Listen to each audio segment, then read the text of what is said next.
Muy buenas, soy Adrián Juan de Empatiza 112 y hoy me acompaña Jordi Balada Farré para hablar sobre burnout en los cuerpos policiales. Bienvenido, Jordi. Muchas gracias, bien, gracias. Jordi, cuéntanos un poquito quién eres y cuál es tu perfil profesional para hablar de estos temas. Bien, pues yo nada, simplemente soy una persona normal y corriente. Yo soy psicólogo colegiado. Empecé a trabajar además en los cuerpos policiales, en la policía local. Durante este tiempo he estado formándome en diferentes facetas académicas, mirando a hacer alguna publicación en alguna revista, mirando de tirar para adelante el doctorado, la tesis doctoral. Estoy haciendo un doctorado en gestión, diseño y evaluación de políticas públicas del bienestar. Y nada, soy un inquieto del conocimiento, ¿no? Así me describo como a mí mismo, ¿no? Como alguien que devora conocimiento por placer, ¿no? Al final no estoy obligado a ello, pero me gusta aprender cosas nuevas y me resulta muy estimulante, la verdad. Me resuena eso. Me siento identificado. Lo que pasa que a mí luego se me olvida, pero Ya suele pasar. A mí también se me olvidan muchas cosas, ¿eh? Y llega un momento en el que uno se encuentra en un punto de saturación, ¿eh? También no te sí. voy a engañar, que no todo es divertido, pero también es cierto de que a medida que vas avanzando y evolucionas en la profundización del conocimiento, te das cuenta de cuánto nos queda por saber, ¿no? Y de en qué punto estamos y de cuánto nos falta aún por conocer, sobre todo más en el ámbito relacionado con lo que a mí me toca, ¿no? A nivel profesional, que es cuerpos policiales, todo lo que son factores psicosociales de riesgo, todo lo que son teorías del ámbito de la psicología, ¿no? Que es una rama que aprecio mucho y que ves una repercusión en el día a día, ¿no? De las personas al final. Además son cosas que cuanto más investigas, más te das cuenta de lo que te falta por saber, ¿eh? Es una pasada, es una pasada. Si te remontas, abres un poco el melón de hablar sobre la historia, ¿no? Y te remontas a siglos atrás, ¿no? Ves cómo funcionaban antes las cosas, ves cómo funcionan ahora, y sí que es cierto de que hay ciertas cosas que son la base de las sociedades, ¿no? Que no han cambiado, pero sí que es cierto de que lo que nos permite la ciencia hoy en día es poder catalogar, describir fenómenos que han venido sucediendo desde hace mucho tiempo y que ahora nos damos cuenta, oye, pues eso es lo que pasaba, ¿no? Pues sí, a ti también te pasaba, pues sí, a mí también. Entonces es como que podemos etiquetarlo, podemos catalogarlo y ahí en la descripción de lo que está pasando podemos mitigar un poco los daños colaterales o las consecuencias de aquello que nos venía sucediendo. Mm. Cuando te planteé qué temas querías que tratáramos, me dijiste que el burnout en cuerpos policiales. ¿De dónde viene tu interés por ese tema? Pues bien, no lo sé. Sí que sí. No, no, soy sincero, no sé bien de dónde me viene, pero sí que es cierto de que quizás hay una doble cara, ¿no? Cuando tratas del burnout. Hay una cara más visible, ¿no? De las consecuencias sociales, ¿no? Consecuencias personales, individuales del burnout, ese proceso de desgaste, ¿no? Y luego hay una cara invisible que es la parte del día a día, ¿no? De lo que las personas van haciendo en su día a día, que cae como un goteo, ¿no? Pum, pum, pum, va cayendo y que uno no se da cuenta, ¿no? Entonces, ¿de dónde me surgió, ¿no? La idea de profundizar en esta línea? Pues quizás es el verlo, ¿no? El verlo en los compañeros, el verlo, el vivirlo día a día. Yo también he pasado por momentos de mucho estrés, ¿no? Y quizás el ser consciente de determinados elementos que nos acompañan en nuestras rutinas diarias, ¿no? O actuales, en la sociedad moderna que vivimos, me hizo darme cuenta de que era necesario también investigar en esta línea. Mm. ¿Y qué particularidades consideras que tiene el burnout en cuerpos policiales sobre lo que sería el burnout en cualquier otro tipo de trabajo? O sea, ¿cuáles son los factores digamos, específicos? Mira, es curioso porque sí que es cierto de que todos estamos expuestos, en cierto grado, a sufrir, ¿no? Del mal, del burnout. Pero es curioso cómo hay determinados sectores profesionales que son más vulnerables a ello, ¿no? Por ejemplo, encontramos que el burnout inicialmente, históricamente, ¿no? La categoría de burnout se surgió en, en- en aquellos colectivos que estaban acompañando, ¿no? O sometidos, ¿no? Ya me entiendes en el buen Sí, sentido de la sí. palabra, ¿no? Bajo el estrés y la presión de ser personas cuidadoras, ¿no?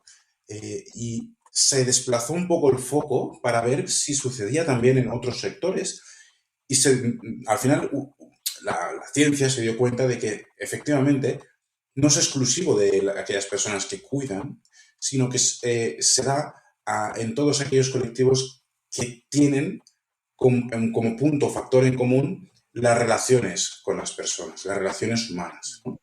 Eh, Hay una serie de elementos que se dan, ¿no? Por ejemplo, cuando hablamos de burnout, está muy interrelacionado a la fatiga, por ejemplo, por compasión, ¿no? En estas profesiones de seguridad, de salud, profesionales que ayudan, sufren de fatiga por compasión, dado la exposición al sufrimiento ajeno, ¿no?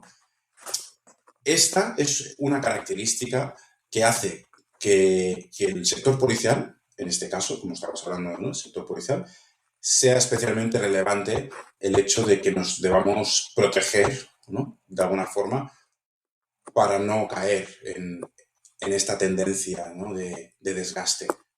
Saber qué factores influyen y cómo protegernos es clave para poder luego ofrecer la mejor versión de cada uno, ¿no? Pues nada, para eso estamos aquí, para que me cuentes los factores y sobre todo cómo protegernos. Ujú.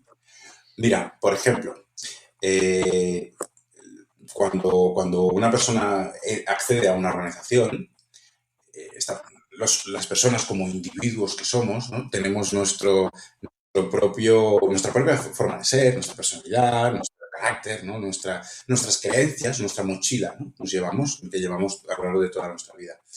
Entramos y accedemos a una organización y adaptamos la cultura organizacional, los roles, patrones, ¿no?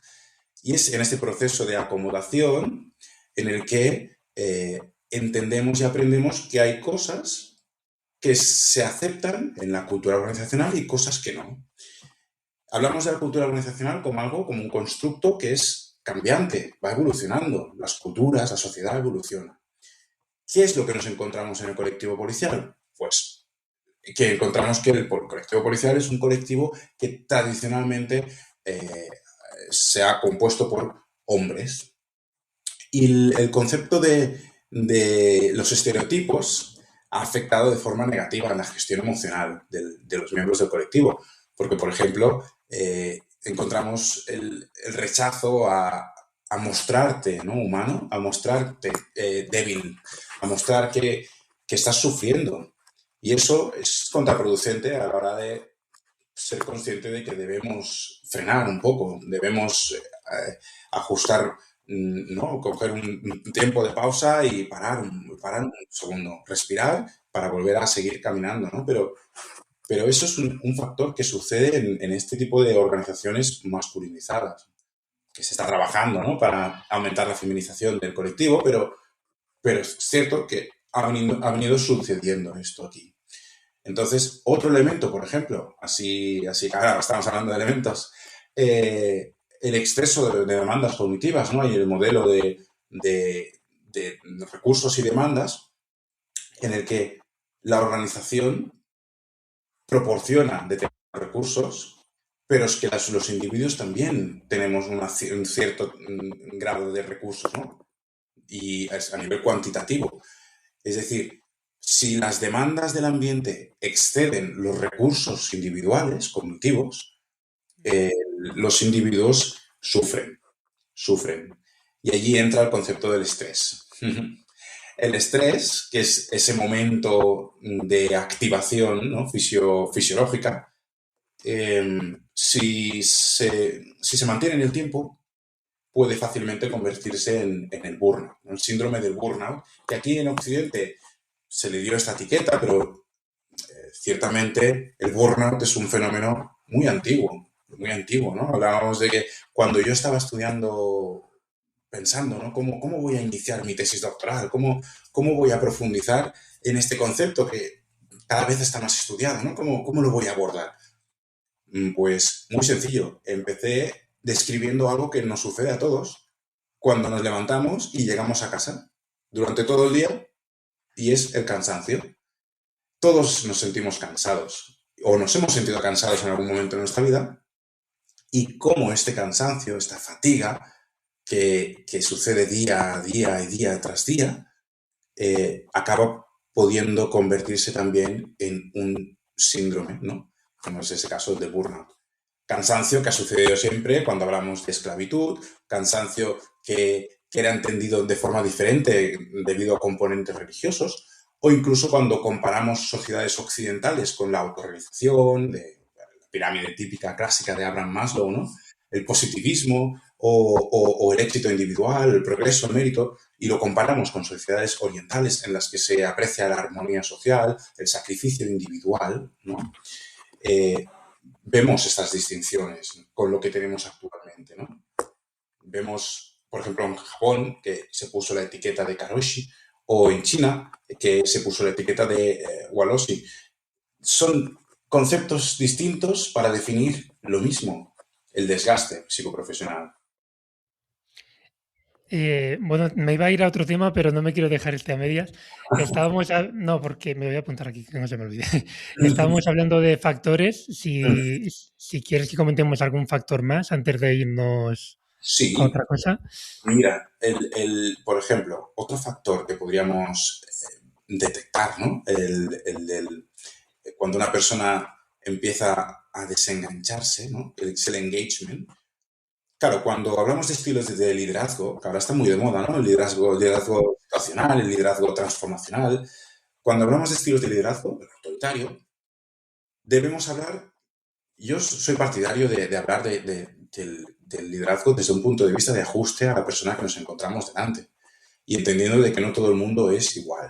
Con lo cual, hay que ser flexible en este sentido, para potenciar precisamente el concepto, que ahora está todo en etiquetas en inglés, ¿no? Pues el engagement, que es esa implicación, esa energía y esa dedicación al trabajo que ofrecen las personas, ¿no?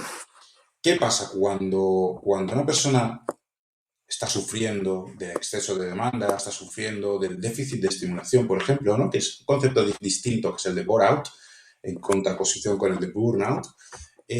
Cuando sucede esto, se está perdiendo esta conexión entre el individuo y la organización. Se observan los datos, por ejemplo, en el número de forma objetiva, en el número de ausencias laborales esporádicas, en el número de bajas laborales, ¿no? En la implicación, en la despersonalización, las bromas cínicas, ¿no? Las bromas de situaciones que son importantes o relevantes a nivel emocional para el resto de personas, pero que el miembro, ¿no? del colectivo lo trata de una forma distante, fría. Esos son factores que demuestran que está sucediendo algo, que está pasando algo a nivel interno, está cambiando. Esta persona que cuando entró en la organización iba súper motivada al 100%, y que con los años cada vez la ves más apática, cada vez la ves más malhumorada, cada vez está más distante, en desconexión con la realidad, como una olla express, ¿no? Como cada vez hirviendo más fuerte, ¿no? Y eso tiene un final que poco se habla, y que es cierto de que a veces debería hablarse más, que es el del suicidio policial, que es otro tema muy amplio, y que ahora se está empezando a visibilizar más, pero que hasta hace poco no se hablaba mucho. No se hablaba mucho.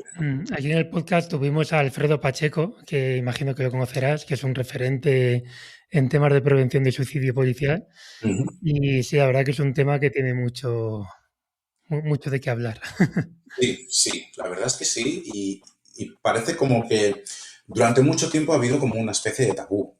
Hablar de suicidio, porque ha habido la conciencia social de que si se habla, se potencia. La cosa no es visibilizar para participar de comunicaciones morbosas, la cosa es visibilizar para que la sociedad tenga conciencia de lo que está pasando, para que desde políticas públicas o incluso desde el propio individuo se sepa detectar a tiempo, para que un compañero pueda percibir estos elementos en otro compañero y pueda ayudarle. Pueda Claro, eso te facilitar. iba a decir, que también es prevención eso, dar herramientas a la gente, en este Ujú. caso, porque estamos hablando de policías, pero bueno, a la gente en general, ya no solo para identificarse determinados signos de alarmas en ellos mismos, sino de Ujú. poder detectarlos en el que tienes al lado. Correcto. De esto hablaba también mucho con Alfredo Pacheco, ¿no? Que él hablaba de eso, de lo importante que es que vosotros que vais por binomios, el compañero sea el que te cuida y el que si ve algo raro se lo comunique al mando para empezar a tomar medidas. Claro, claro. Además, fíjate que sucede una cosa que es relevante, ¿no? Porque por muchas formaciones, acciones formativas que se implementen, no, no servirán de nada si no conseguimos romper la barrera de los esquemas mentales de los individuos, ¿no?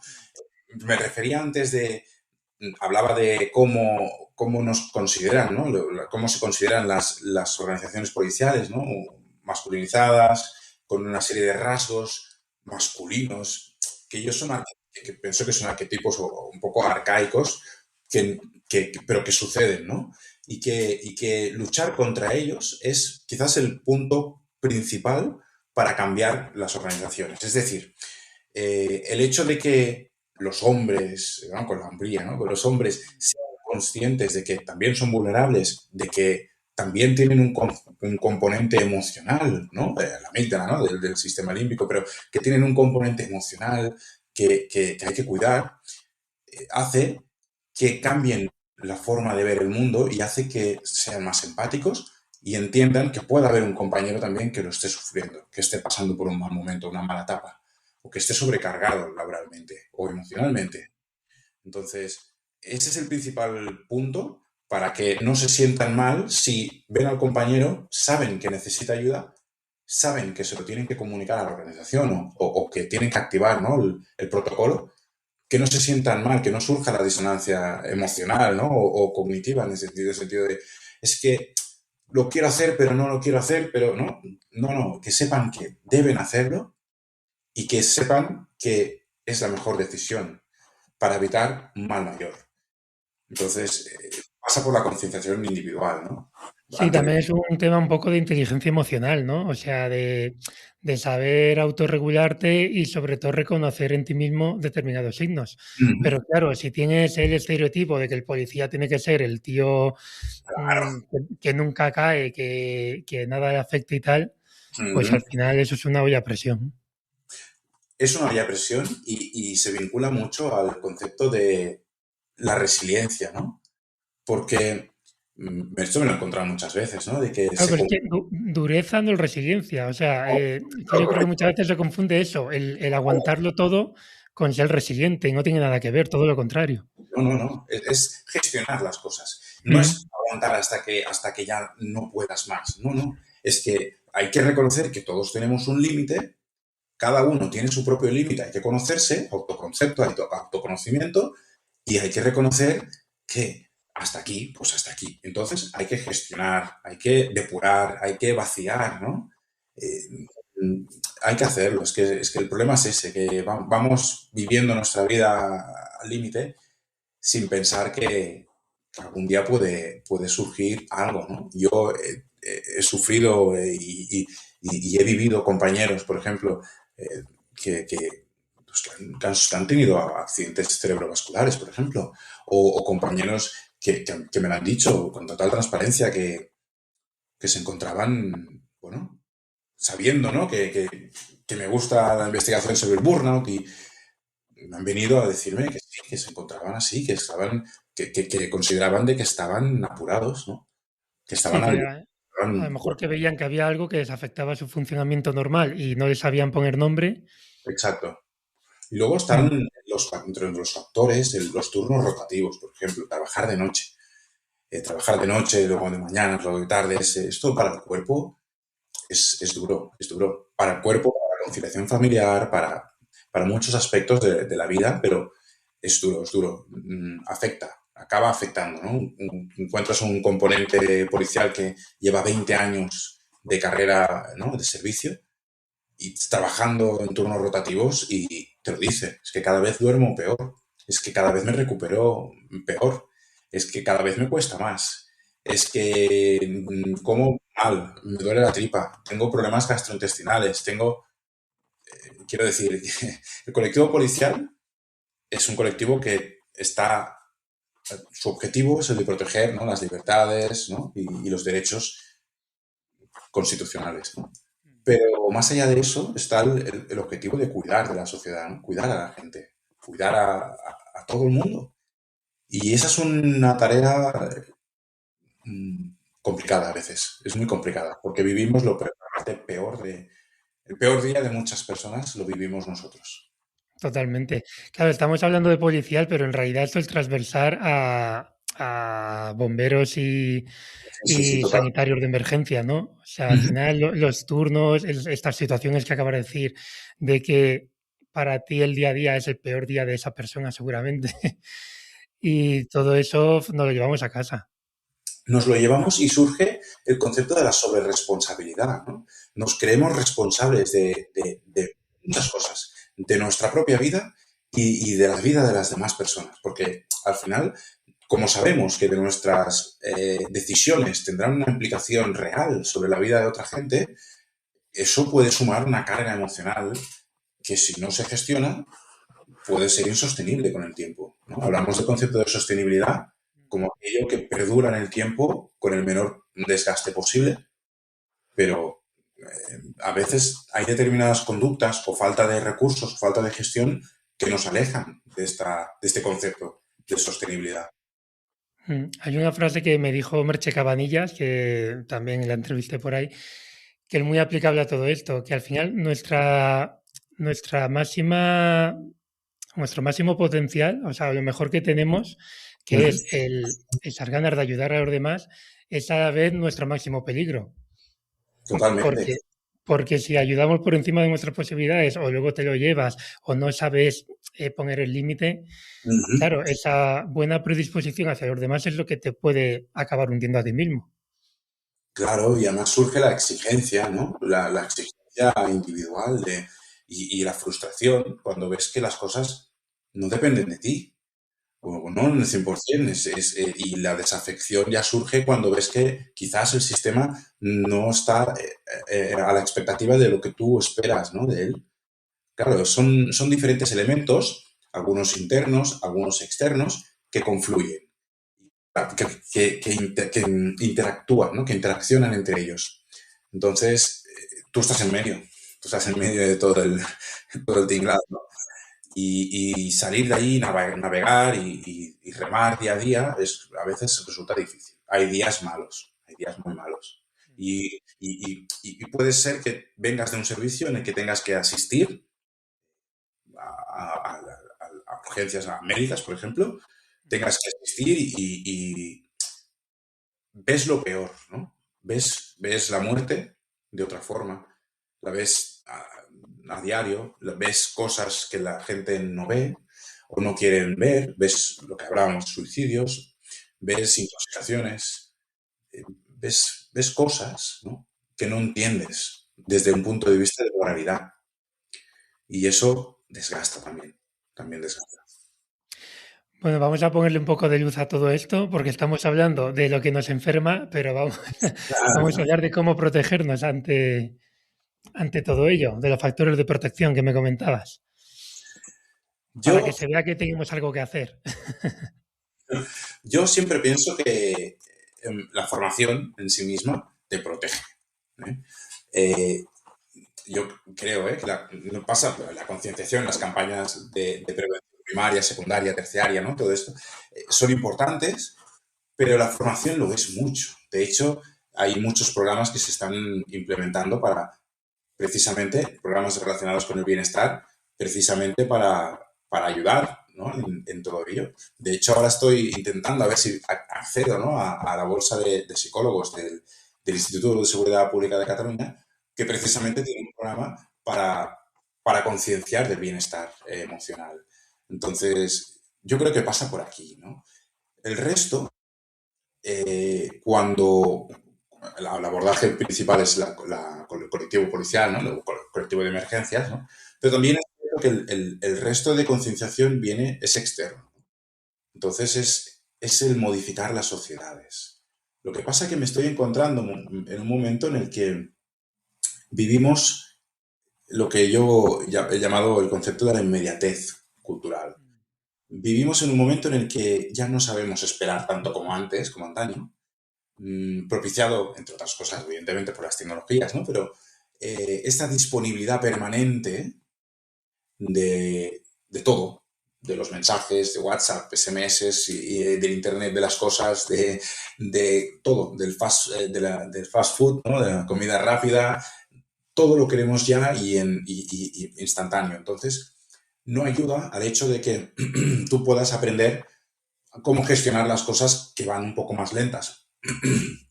Y esto sucede, por ejemplo, en el caso de terapias, ¿no?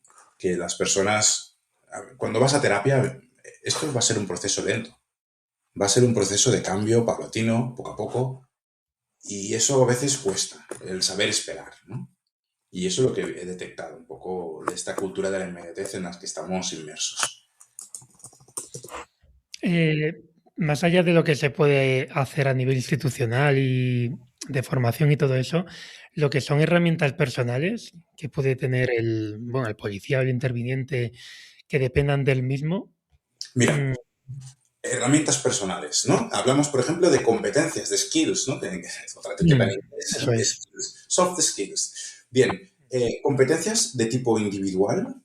Hablamos de que, por ejemplo, habría que reforzar esa capacidad para poderse recuperar de la presión operativa. Es decir, resiliencia, de la que hablábamos antes, hay que potenciar la resiliencia.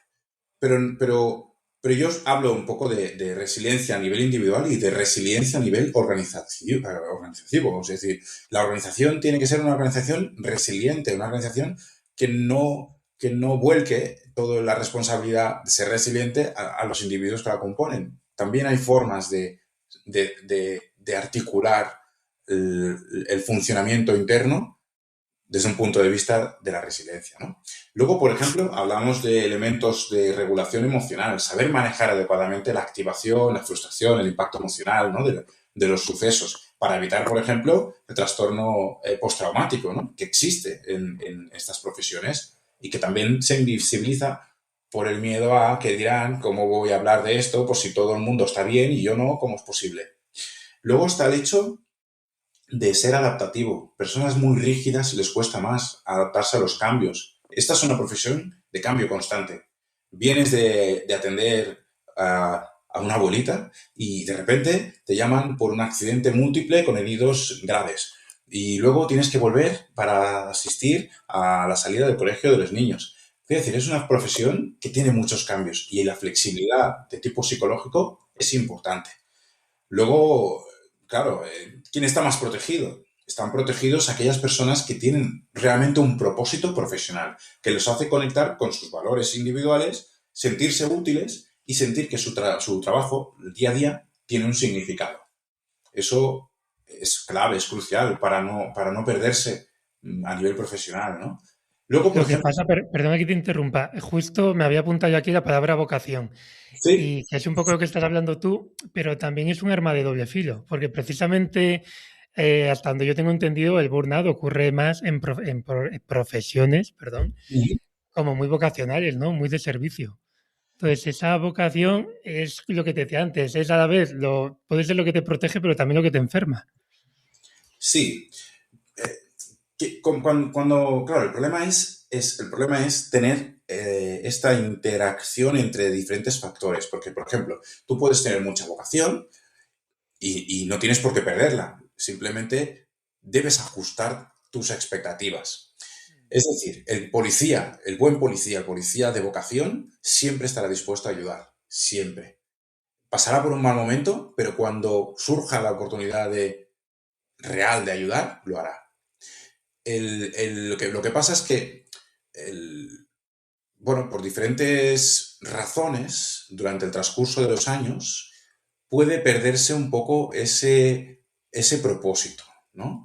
Es decir, puedes perder un poco el rumbo y sentirte confundido. Eso es lo que yo creo que acaba pasando debido a haber intentado luchar para mejorar el sistema, por ejemplo, y no haberlo conseguido, el desgaste que implica eso, debido a no gestionar correctamente tus emociones, pero ello no te hace perder la vocación.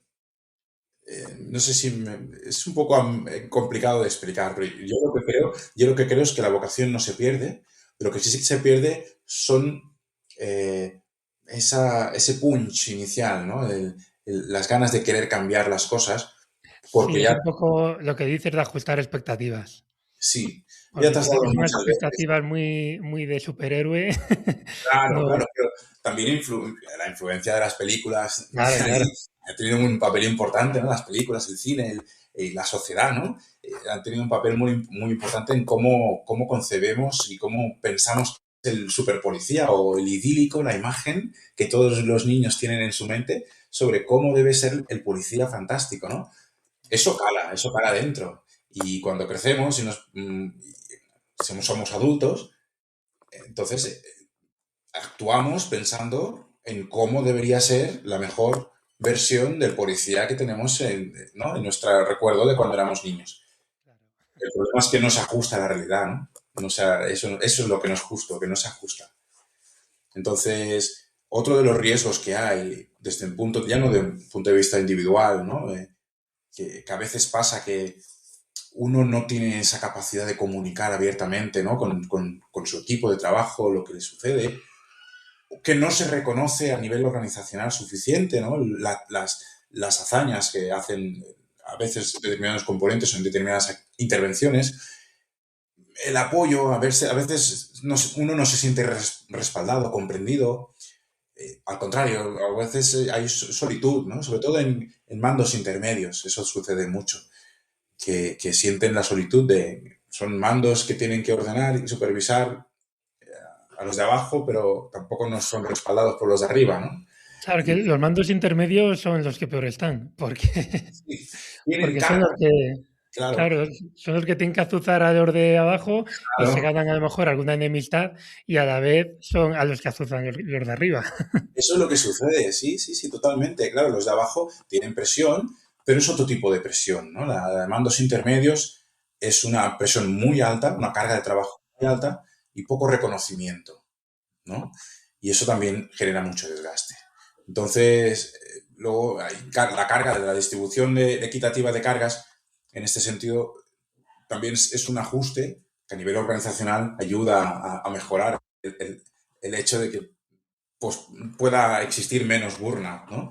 La autonomía, porque yo, por ejemplo, hice un estudio con 5 grupos, ¿no? Una comparación de 5 grupos y me di cuenta de que los mejores grupos son los que tenían también ese margen de autonomía, de poder, por ejemplo, a realizar un control de alcoholemia o realizar intervenciones por su propio pie, ¿no? Con el apoyo del mando intermedio y son los que son más productivos, porque eso es lo que se asemeja más a la vocación, ¿no? Claro El que querer muchas hacer. veces desde arriba, pero que yo creo que pasa en todos los cuerpos, desde Ujú, arriba como que a lo mejor hay profesionales que tienen mucha iniciativa, podrían aportar mucho, pero ujú. como que no se saca ese partido, ¿no? Y la verdad que Porque a nivel institucional es una estrategia poco inteligente, porque si ya tienes gente que tiene conocimientos, a lo mejor para formar a los compañeros o para hacer propuestas, no sé, de lo que sea, sí, Mira, yo Claro, esto, y eso al final, si no te dejan, pues claro, dejar de hacerlo, dejar de intentar cambiar las cosas. correcto. Mira, yo, por ejemplo, ahora, entre otras cosas, ¿no? Que te decía que me gusta estudiar, ¿no? Que estoy haciendo también un máster de recursos humanos, ¿no? Pero para un poco. Deja un Ya, poco para los demás, Jordi. no puedo parar, ¿no? Entonces, aparte del doctorado, el máster de recursos humanos, estoy terminando la carrera de criminología también.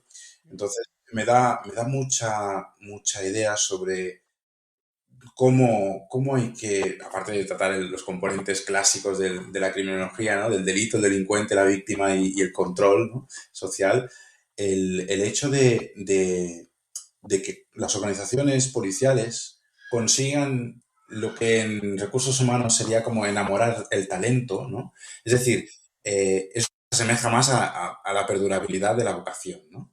En el sentido de tengo miembros, componentes policiales que tienen cada uno de ellos sus particularidades. Yo entiendo que hay una definición del lugar de trabajo que es básica y que es rígida, ¿no? Pues vas a ocupar este lugar de trabajo y estas son las funciones que vas a tener.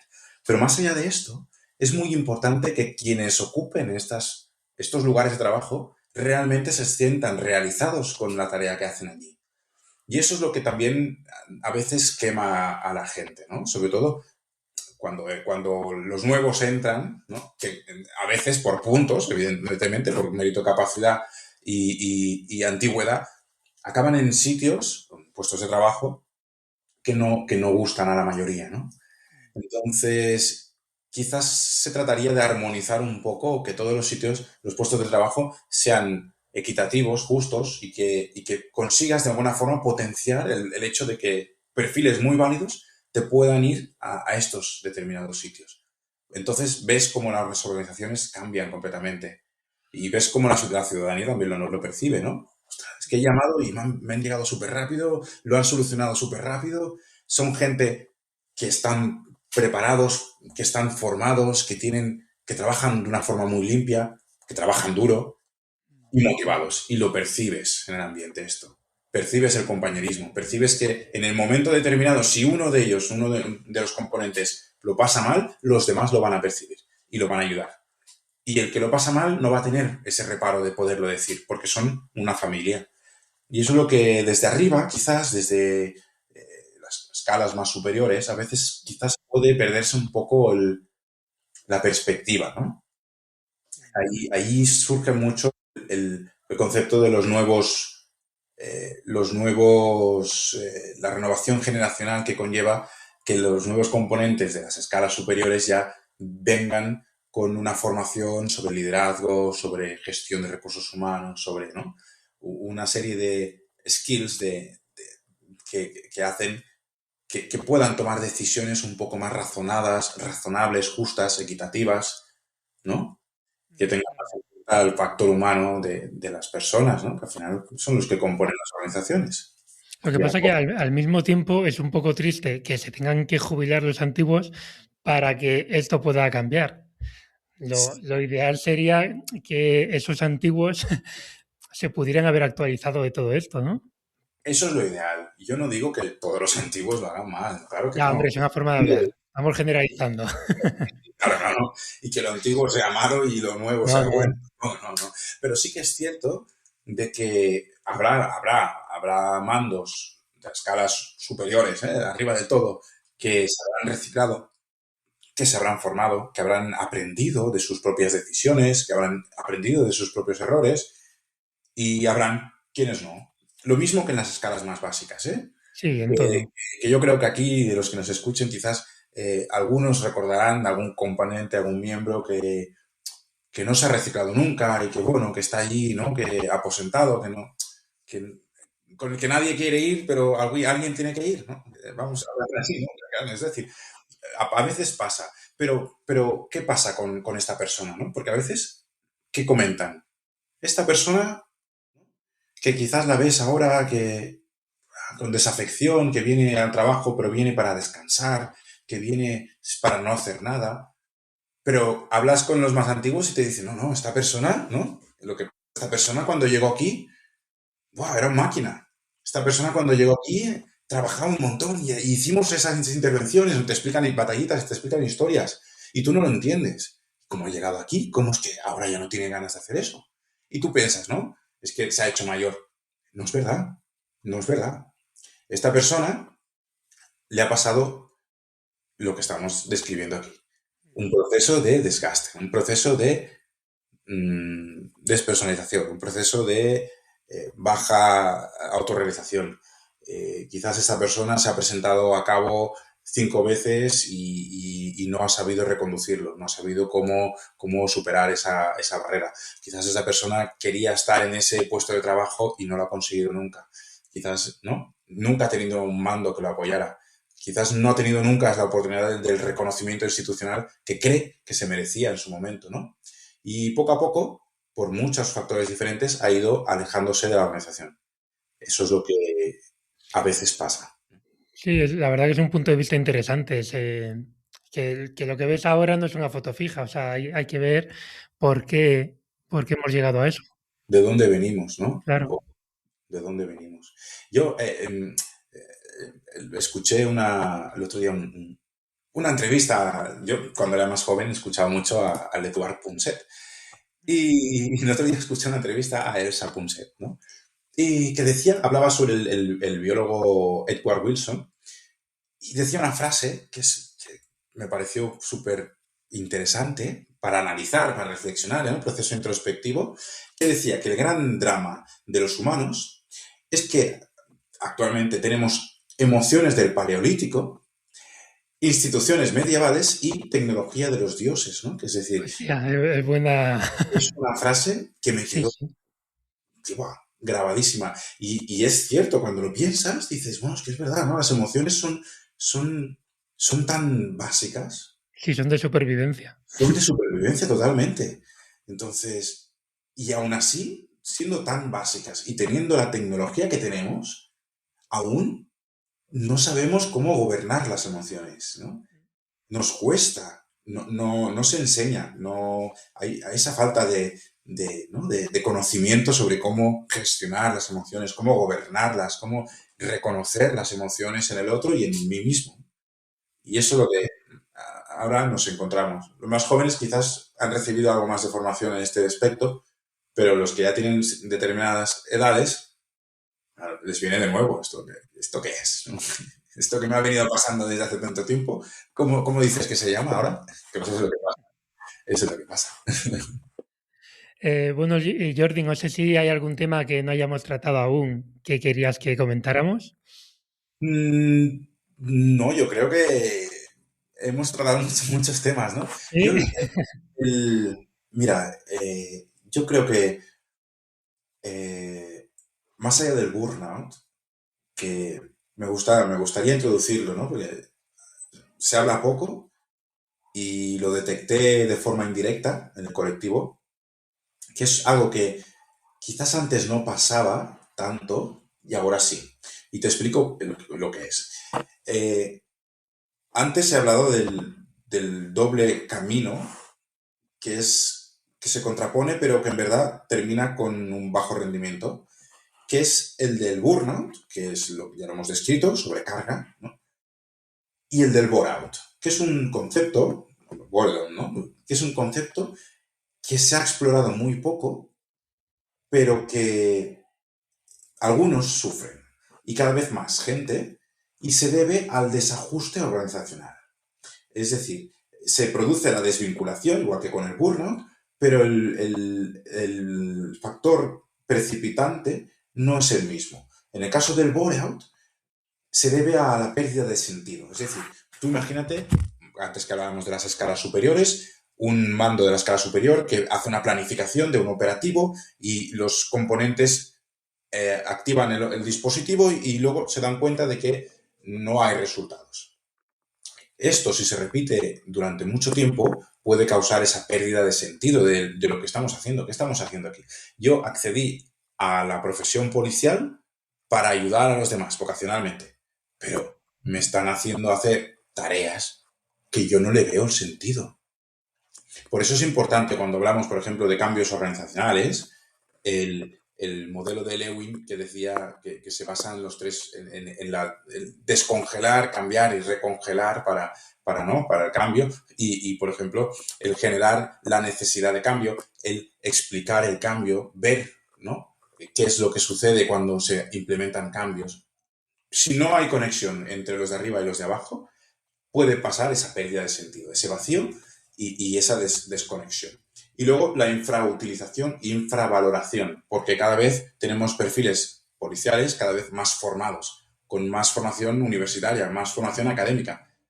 Y ese rol, ¿no?, del policía patrullero de escala básica puede ser que en algunos momentos les quede pequeño, en el sentido académico, ¿eh? No vocacional, en el sentido académico.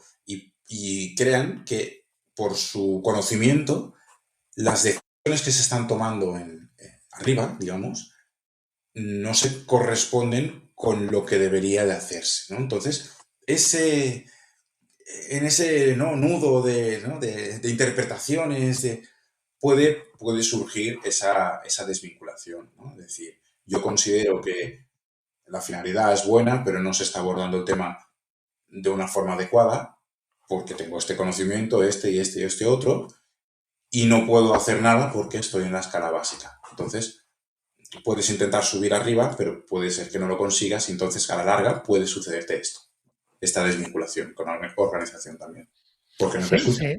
sería un tema también de sobrecualificación, ¿no? O sea, Sí, correcto. Sí, sí, sí, sí, la sobrecualificación.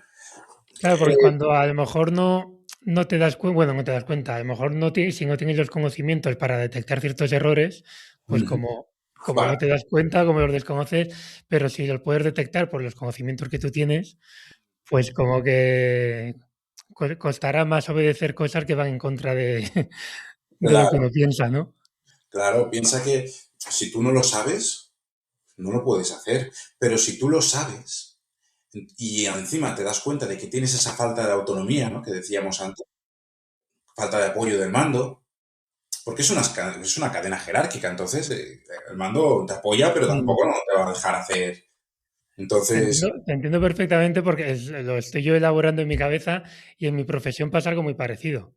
ujú, Si das con un médico que a lo mejor no tiene la experiencia o el conocimiento que tienen otros, tú como enfermero, bueno, yo como enfermero en este caso, claro, si te dan una orden que tú sabes que no es la más adecuada, por rango, por decirlo de alguna forma, y sí, sí, también depende del contexto, a lo mejor no puedes decir nada, pero es como, hostia, ¿cómo voy a hacer esto? Si, ¿no? Pues imagino que es lo mismo, ¿no? te das cuenta, ¿no? Yo creo que esto pasa en muchos sectores, ¿no? Por ejemplo, pasa si tú llevas muchos años en la profesión policial, ¿no? Y vas subiendo a agente cabo, vas subiendo, vas escalando y llegas a inspector. Inspector es una plaza que tú puedes entrar, acceder de forma externa, ¿no? Claro, puede ser que el nuevo inspector venga de la calle, porque tenga mucha formación, pero venga de la calle. Le falta ese componente de experiencia que tú tienes del día a día, de haber tratado con los demás, de haber lidiado con diferentes conflictos. Entonces, puede ser que tome una decisión con la que tú no estés de acuerdo porque tú sabes de la experiencia de cómo acaba eso o cómo había acabado en otros episodios, ¿no? Eso genera un conflicto. Y al final estamos hablando de un desajuste entre la persona y el puesto, es decir, una falta de encaje entre las capacidades, las demandas y los recursos. Cuando no están alineados, surgen fenómenos, ¿no? Como que estamos describiendo ahora, ¿no? Un poco. Claro que pasa que a esto le veo un punto delicado y es que la solución no puede ser o no debería ser eh, dificultar el acceso a las escalas básicas a gente que tenga más estudios. Que a lo mejor alguien puede pensar, pues nada, si tienes estudios, no tienes que acceder directamente a la ejecutiva, por ejemplo. Pero claro, eso tampoco puede ser la solución. Entonces, ¿cuál es la solución?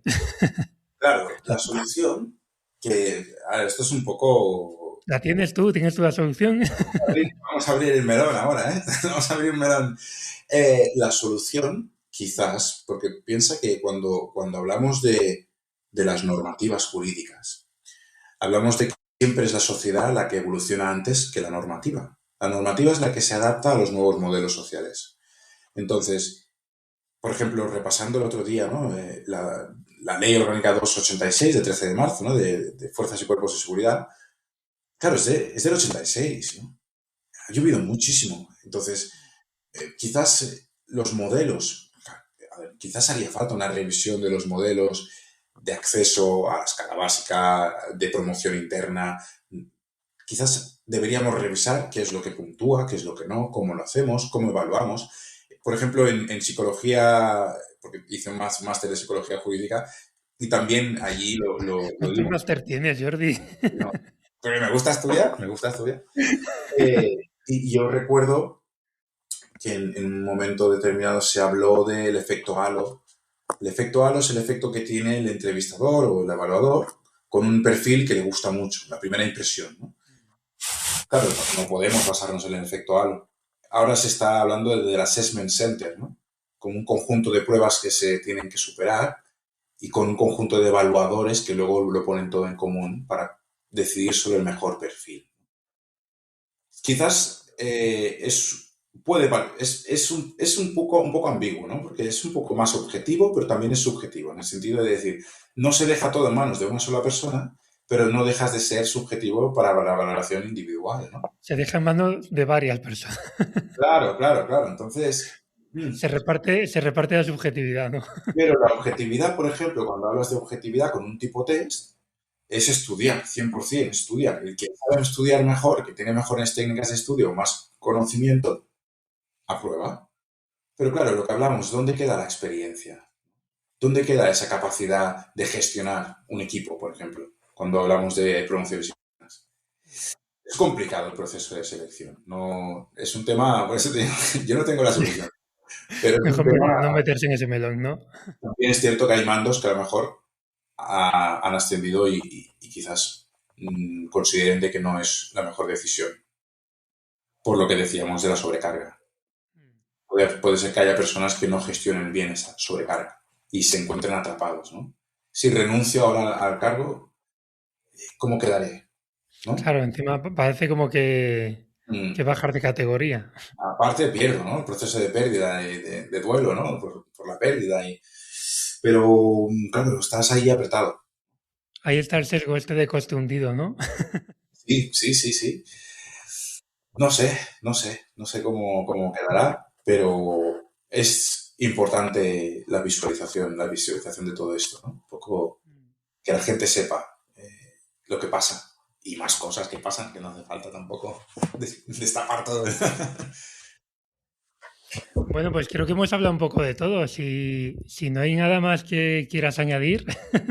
No, yo lo que me digas, para hablar, puedo hablar aquí de todo y más, pero no, yo creo que sí que hemos abordado lo principal, lo principal, hablar del burnout, hablar de la desafección, el desgaste psicoprofesional, hablar de los elementos que nos poco a poco nos van desgastando, ya sea de intervenciones profesionales, ya sea de elementos y componentes y factores individuales, de forma de ver el mundo, de forma de las expectativas, ¿no? Y luego de componentes organizacionales, de la gestión de los equipos, ¿no? De la cohesión, la autonomía, el liderazgo, ¿no? Un poco, hemos hablado un poco de estos conceptos más organizacionales, ¿no? Y ya también hemos tocado un poco los conceptos sociales de la cultura de la inmediatez, ¿no? De esperar que los miembros de los cuerpos de seguridad vengan ya y actúen ya de forma inmediata sin tener que esperar, ¿no? Entonces, Hombre, bueno, visto así, hemos hablado de muchas cosas. hemos hablado de muchísimas cosas y demás, pero sí, lo principal lo hemos tocado. Pues nada, Jordi, muchísimas gracias por haber estado este ratito aquí conmigo. A ti. Y nada, ha sido un placer. Igualmente. Muchas gracias. Venga, nos vemos. Chao.